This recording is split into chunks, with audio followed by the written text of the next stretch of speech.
Here it is, October 25th. I'm kind of standing on a little point in the middle of this prairie. You probably see that little stump up there in the middle of the picture. The truck is parked right on the other side of that. Just to give you some perspective, I'm kind of standing in the middle of it here. And then all the way down there to the bottom. You probably won't be able to see it in the video, but my orange hat's hanging on a tree.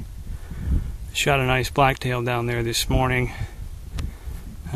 Just kind of taking a break on my way back down the hill to pack it out. It'll probably take a couple of trips.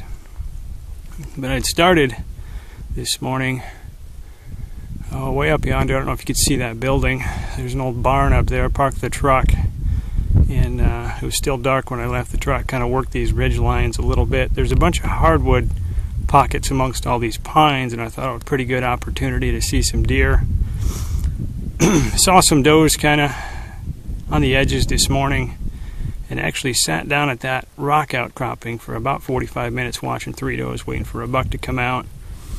It's hard to tell now, but this entire valley was filled with fog, and just the other side of the ridge here they're doing some controlled burning with some logging.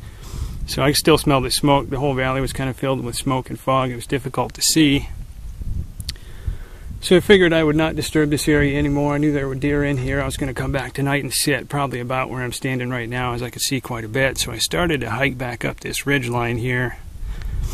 I stopped and glassed, turned around behind me, and saw kind of a body through the fog. Put my binoculars on him, and I could just see the horns glistening in the sunlight, so I knew it was a buck. I ended up actually sneaking down to a small outcropping on that ridge right about there.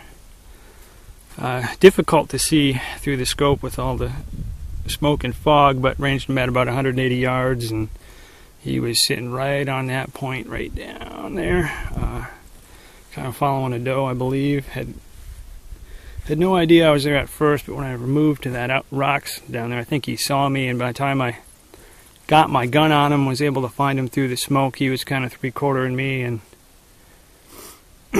gave it a minute. Didn't look like the fog was going to clear, so I shot. He ran off pretty hard. I wasn't sure if I'd got him, but hiked down there, and sure enough, he didn't go 20 yards, hit him right through the lungs. So it took me till about 10 o'clock to get back to the truck. It's about 10:30 right now. I'm just now hiking down to figure out how we're going to pack him out.